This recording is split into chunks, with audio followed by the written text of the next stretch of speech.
AP EAMCET 2020కి సంబంధించి మనకి మొన్న పరీక్షా ఫలితాలు అయితే రావడం జరిగింది. తర్వాత మనకి త్వరలో కౌన్సిలింగ్ అయితే స్టార్ట్ కావడం జరుగుతుంది. మెయిన్గా ఆల్రెడీ ఇప్పుడు పిల్లలంతా మనకి ఏ కాలేజీలో జాయిన్ అవ్వాలి, ఏ కాలేజ్ బెస్ట్, మన దగ్గర ఉన్న కాలేజీలు ఏంటి, ఇలాగా వెతికే పనులు అయితే ఉన్నారన్నమాట. ఈ పనిలో మీకు ఇంకా హెల్ప్ అవ్వాలనే ఒక టూల్ అయితే తెస్తున్నాను. మెయిన్గా ఎంపీసీ మరియు బైపీసీ విద్యార్థులకు సంబంధించి మీరు ఏ కాలేజీలో జాయిన్ అవుదాం అని అనుకుంటున్నారో ఆ కాలేజ్ సంబంధించి మనకి ఫీజు ఎంత ఉంటుంది, ఆ కాలేజీలో హాస్టల్ ఎవరెవరికి ఉంది, ఓన్లీ అబ్బాయిలకు ఉందా లేదంటే అమ్మాయిలకు ఉందా, ఆ కాలేజ్ పిన్ కోడ్ ఏంటి, అడ్రస్ ఏంటి, ఏ రీజన్, మైనారిటీ ఏంటి, అండ్ అలాగే మనకి డేటా మొత్తం ఉంటుంది అన్నమాట. ఒకసారి ఇది కూడా మీకు హెల్ప్ అవుతుంది ఈ టైంలో కాబట్టి చెప్తున్నాను. మెయిన్గా వీడియోలోకి వెళ్ళే ముందు మనకి త్వరలో కౌన్సిలింగ్ స్టార్ట్ అయ్యి మనకి కాలేజీలో కూడా జాయిన్ అవుతాం. జాయిన్ అయిన తర్వాత 4 years బాగా మనకి ఏంటంటే స్టడీ పరంగా అంతా ట్రావెల్ అయ్యి తర్వాత జాబ్ కోసం వెతుకుతూ ఉంటాం. చాలామంది ఇంగ్లీష్ నేర్చుకుందాం అనుకుంటారు ఈ టైంలో. సో ఎలా నేర్చుకోవాలి, ఎక్కడి నుంచి స్టార్ట్ చేయాలని చాలామంది ఒక తడబడుతూ ఉంటారన్నమాట. వాళ్ళందరి కోసం మెయిన్గా నాకు తెలిసిన ఒకసారి దాదాపుగా ఇప్పటి వరకు 50కి పైగా బ్యాచ్లు అయితే కంప్లీట్ చేశారన్నమాట. మెయిన్గా మీరు కూడా ఇంగ్లీష్ నేర్చుకోవాలి, అది కూడా తక్కువ కాస్ట్తో. మనకి కాస్ట్ వచ్చేసరికి అరౌండ్ 300 అయితే ఉంటుందన్నమాట. అండ్ అలాగే మీలో ఎటువంటి ఇంప్రూవ్మెంట్ లేకపోతే కనుక మీకు కట్టిన అమౌంట్ కూడా రీఫండ్ అయితే చేయడం జరుగుతుంది. మెయిన్గా మీరు ఈ నెంబర్కి అయితే ఒకసారి వాట్సాప్ చేయండి హాయ్ని, మీకు ఫర్దర్ డీటెయిల్స్ అయితే వాళ్ళు ప్రొవైడ్ చేస్తారన్నమాట. మెయిన్గా మీరు ఒకసారి నెంబర్ చూస్తున్నారు కదా, ఈ నెంబర్కి ఒకసారి కాంటాక్ట్ అయితే అవ్వండి. ఈ కౌన్సిలింగ్ స్టార్ట్ అయ్యే టైంలోపై ఇంగ్లీష్ గురించి కూడా నేర్చుకోండి అన్నమాట. ఈ విధంగా నేర్చుకోవాలి, మనకి ఇదిగా స్టెప్ బై స్టెప్ అయితే నేర్పుతారు. మెయిన్గా మీకు డిస్క్రిప్షన్లో 2 లింక్స్ అయితే ప్రొవైడ్ చేస్తాను. ఒకటి ఎంపీసీ వాళ్ళకి, ఇంకోటి బైపీసీ వాళ్ళకి. మెయిన్గా బైపీసీ వాళ్ళు ఎండ్ వరకు చూడండి, స్టెప్ బై స్టెప్ అయితే చెప్తాను. ఎంపీసీ వాళ్ళకి లింక్ అయితే ఈ విధంగా అయితే ఉంటుంది. ఇక్కడ 3 కాలంలు అయితే ఉంటాయి. మనకి కావాల్సింది ఇన్ఫర్మేషన్ బులెటిన్ అనే ఆప్షన్ అనమాట. దీంట్లో మనకి 5th కాలం చూస్తున్నారు కదా, ఇన్స్టిట్యూట్ ప్రొఫైల్ అని, ఇదే మనకి కావాలి. మెయిన్గా దాని మీద ప్రెస్ చేద్దాం. అండ్ అలాగే మనకి బీటెక్లో ఉండే ఒకసారి చెప్తాను. మనకి ఇన్స్టిట్యూట్ ప్రొఫైల్ అంటే బీటెక్లో ఉండే అన్ని కాలేజీకి సంబంధించి డేటా అయితే రావడం జరుగుతుంది. ఇలా వస్తుందన్నమాట. టోటల్ మనకి ఏంటంటే 320 కాలేజీలు అయితే ఉన్నాయి. చెప్తున్నాను కదా. ఫస్ట్ వచ్చేసరికి మనకి ఫస్ట్ కాలేజ్ గురించి చెప్తాను. కాలేజ్ పేరు వచ్చేసరికి ABR college of engineering and technology. ఈ కాలేజ్ కోడ్ ఏబిఆర్కే. మనకి వెబ్ ఆప్షన్లో పెట్టుకున్నప్పుడు ఏబిఆర్కే అని ఉంటుంది అన్నమాట. కాబట్టి ఈ విధంగా ఒకసారి చూసుకోండి. మీరు ఏ కాలేజ్ అనుకుంటున్నారో అన్ని కాలేజ్ కోడ్ కూడా గుర్తుపెట్టుకోవాలన్నమాట, లేదంటే ఒక దగ్గర రాసుకోండి. అండ్ అలాగే ప్లేస్ ఎక్కడ ఉంది, Kanigiri. District Prakasam. Region A region. Type private, minority NA. Institute type coeducation, అంటే అమ్మాయిలు అబ్బాయిలు కలిసి చదువుకోవచ్చు. ఇక్కడ ఏంటంటే 100 పెట్టుకోండి, మనకి టోటల్ డేటా రావడం జరుగుతుంది. కింద కూడా నెక్స్ట్ అని కొడితే పక్క పేజ్కి అయితే వెళ్తుందన్నమాట. ఫస్ట్ ఒక కాలేజ్ గురించి చెప్తాను. మీకు ఏదైనా కావాలనుకుంటే ఇక్కడ పింక్ కలర్లో కోడ్ అయితే ఉంది కదా, దాని మీద ప్రెస్ చేయండి. ప్రెస్ చేస్తే మనకి ఈ విధంగా రావడం జరుగుతుంది.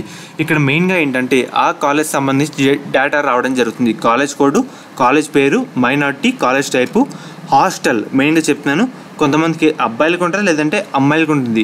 ఒకసారి ఇది కూడా వెరిఫై చేసుకోవాలన్నమాట. మీరు ఏ కాలేజ్ గురించి వెతుకుతున్నారో ఆ కాలేజీలో హాస్టల్ అందుబాటులో ఉందా లేదా అది కూడా వెరిఫై చేసుకోవాలి. ఇక్కడ చూస్తారు కదా, అబ్బాయిలకి అమ్మాయిలకి ఈ కాలేజీలో హాస్టల్ అయితే అందుబాటులో అయితే ఉంది. అండ్ అలాగే ఈ కాలేజ్ కూడా మనకి 2008లో కట్టారు, ఇయర్ ఆఫ్ ఎస్టాబ్లిష్మెంట్. అండ్ అలాగే మనకి ప్లేస్ వచ్చేసరికి ప్రకాశం, డిస్టిక్ కంగిరి. మనకి ఇక్కడ అడ్రస్ కూడా ఉందన్నమాట, పిన్ కోడ్తో సహా. ఒకసారి కిందకైతే వద్దాం. కిందకు వచ్చిన తర్వాత ఈ కాలేజ్లో ఉండే బ్రాంచ్లు వచ్చేసరికి మనకి 9 బ్రాంచ్లు అయితే ఉన్నాయి. చూస్తున్నారు కదా, అగ్రికల్చర్ ఇంజనీరింగ్ మరియు computer science and engineering, artificial intelligence అన్నమాట, civil engineering, CSC data science, CSC, ECE, triple E, MEC, mining engineering. ఇలాగా మనకి 9 బ్రాంచ్లు అయితే ఉన్నాయి.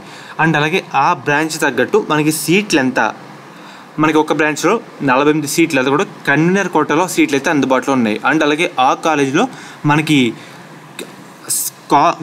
కౌన్సిలింగ్ ద్వారా వచ్చిన ప్రకారంగా మనకి ఫీజు ఎంత అంటే 43,000 అన్నమాట.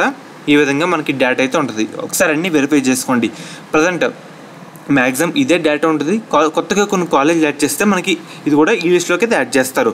మనకి ఏంటంటే అన్నీ యాడ్ చేయడానికి ఒక 1 month కౌన్సిలింగ్ స్టార్ట్ అయితే వెబ్సైట్లో అప్డేట్ చేస్తారు. ఇది పాత వెబ్సైట్ అన్నమాట, 2024కు సంబంధించి కౌన్సిలింగ్ డేటా మీకు చెప్తాను. ఇది కూడా మీకు హెల్ప్ అవుతుందని. అండ్ అలాగే ఇంకో కాలేజ్ అన్నమాట, మనకి మెయిన్గా చూస్తున్నారు కదా, ఆంధ్ర ఇంజనీరింగ్ కాలేజు. మనకి దీంట్లో మనకి ఈ విధంగా అయితే ఉన్నాయి. ఈ కాలేజీలో మనకి 5 బ్రాంచ్లు అయితే ఉన్నాయి. సీట్లు కూడా మనకి ఈ విధంగా అయితే ఉన్నాయి. మెకానికల్లో 24 సీట్లు. కాలేజ్ ఫీజు ఈ విధంగా అయితే ఉంది. ఒకసారి అన్ని వెరిఫై చేసుకోండి. అండ్ అలాగే కింద చూస్తున్నారు కదా, ఓయూ అంటే ఉస్మానియా యూనివర్సిటీ, ఏ అంటే ఆంధ్ర రీజన్, ఎస్యూ అంటే శ్రీ వెంకటేశ్వర యూనివర్సిటీ, హెచ్డబ్ల్యూ అంటే స్టేట్ వైడ్, ఎన్ఏ అంటే నాట్ అప్లికబుల్, ఆర్ అంటే రీజన్, సిఓడి అంటే కో ఎడ్యుకేషన్, జిఓఏ అంటే గవర్నమెంట్, పీవీటీ అంటే ప్రైవేట్, ఎస్ఎఫ్ అంటే సెల్ఫ్ ఫైనాన్స్. మనకి ఈ విధంగా కింద కొన్ని కోర్స్ అయితే ఉన్నాయన్నమాట. ఇవన్నీ వెరిఫై చేసుకోండి. సేమ్ ఇలాగా మీకు ఉదాహరణగా నాకు తాడేపల్లిగూడెంలో వాసవి కాలేజ్ కావాలి అంటే ఒకసారి చూస్తున్నారు కదా కింద, Vasavi engineering college Tadepalligudem. And అలాగే వాసవిలో ఇంకో ఫార్మసీ కాలేజ్ కూడా ఉంది. మెయిన్గా ఒకసారి శ్రీ వాసవి ఇంజనీరింగ్ కాలేజ్ అయితే సెలెక్ట్ చేస్తాను. సెలెక్ట్ చేసిన తర్వాత మనకి ఫీజు విషయానికి వస్తే కనుక 77,200 రూపాయలు అయితే ఉందన్నమాట ఫీజు. దీంట్లో మనకి 10 బ్రాంచ్లు అయితే ఉన్నాయి. అండ్ అలాగే ఆ బ్రాంచ్ తగ్గట్టు మనకి ఎన్ని సీట్లు ఉన్నాయి కూడా రావడం జరుగుతుంది. మనకి సిఎస్సిలో 240 సీట్లు అయితే ఉన్నాయి కన్వీనర్ కోటా కింద. ఫీజు విషయానికి వస్తే 77,200 అన్నమాట మనకి కన్వీనర్ కోటా కింద. తర్వాత మనకి బస్ ఫీజు అన్నీ సపరేట్. కోర్స్ ఫీజు వచ్చేసరికి 77,200.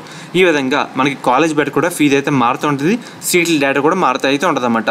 అండ్ అలాగే ఈ కాలేజ్ 2000 కట్టారు. బాయ్స్ గర్ల్స్ ఉంది. హాస్టల్ కూడా వెస్ట్ గోదావరి, తాడేపల్లిగూడెం, పెద్ద తాడేపల్లిలో అడ్రస్ అయితే ఉంది. మనకి ఈ విధంగా వెరిఫై చేసుకోవాలి. అండ్ అలాగే సేమ్ ఇదే ఇప్పుడు బైపీసీ వాళ్ళకి అన్నమాట. ఇది కూడా మీకు సపరేట్ లింక్ కూడా మన డిస్క్రిప్షన్లో ప్రొవైడ్ అయితే చేయడం జరుగుతుంది. ఇక్కడ ఇన్స్టిట్యూట్ ప్రొఫైల్ కొట్టిన తర్వాత మనకి ఈ విధంగా ఫార్మసీ కాలేజ్ కూడా రావడం జరుగుతుంది అన్నమాట. మెయిన్గా ఆదర్శ్ కాలేజ్ ఆఫ్ ఫార్మసీ మనకి కొత్తపల్లిలో అయితే ఉంది, ఈస్ట్ గోదావరి అన్నమాట. చూస్తున్నారు కదా, ఈస్ట్ గోదావరి. మనకి ఇయర్ ఆఫ్ ఎస్టాబ్లిష్మెంట్ 2008లో కట్టారు. హాస్టల్ అమ్మాయిలకి అందుబాటులో అయితే ఉంది. అండ్ అలాగే మనకి ఫార్మాడీ సంబంధించి విషయంకి వస్తే కనుక 24 సీట్లు, కోర్స్ ఫీజు వచ్చేసరికి 38,000, బీ ఫార్మసీ 78 సీట్లు, కోర్స్ ఫీజు 38,000. మనకి ఈ విధంగా మీరు ఏ కాలేజ్లో జాయిన్ అవ్వాలి అని అనుకుంటున్నారో ఒకసారి వెరిఫై చేసుకోండి. వాసవి ఇందాక చెప్పాను కదా, వాసవి మనకి ఫార్మసీ కాలేజ్ తాడేపల్లిగూడెం, ఇంకో ఫార్మసీ కాలేజ్ అయితే ఉంది. దీంట్లో ఓన్లీ మనకి బీ ఫార్మసీ అయితే ఉంది. సీట్ల డేటా 78,000. అండ్ అలాగే కోర్స్ ఫీజు 52,100 రూపాయలు అన్నమాట. ఈ విధంగా మనకి కాలేజ్ బెడ్ కూడా కోర్స్ ఫీజు అయితే మారుతూ ఉంటుంది. మీరు కౌన్సిలింగ్ స్టార్ట్ అయ్యే ముందుగానే ఇలాగా ఒక్కొక్క కాలేజ్ సంబంధించి రీసెర్చ్ అయితే చేయాలి. మీకు ఒక అవగాహన అయితే ఉంటుంది. ఎవరైనా మీ పేరెంట్స్ అడైనా చెప్పగలుగుతారు, బయట వాళ్ళైనా చెప్పగలుగుతారు. అండ్ అలాగే మెయిన్గా అన్ని వెరిఫై చేసుకోవాలి. అంటే మీరు ఏ కాలేజ్ జాయిన్ అవ్వాలి అని ఇప్పటి నుంచే ఆలోచించుకుంటూ ఉంటారు కదా మీ ఫ్రెండ్స్తో. కాబట్టి అన్ని వెరిఫై చేసుకోండి. మీ ఫ్రెండ్స్ కూడా ఈ వీడియోని షేర్ చేయండి. మెయిన్గా మీకు కౌన్సిలింగ్ సంబంధించి డేట్ కన్ఫర్మ్ అయినా మీకు మన ఛానల్లో అప్డేట్ అయితే ఇవ్వడం జరుగుతుంది.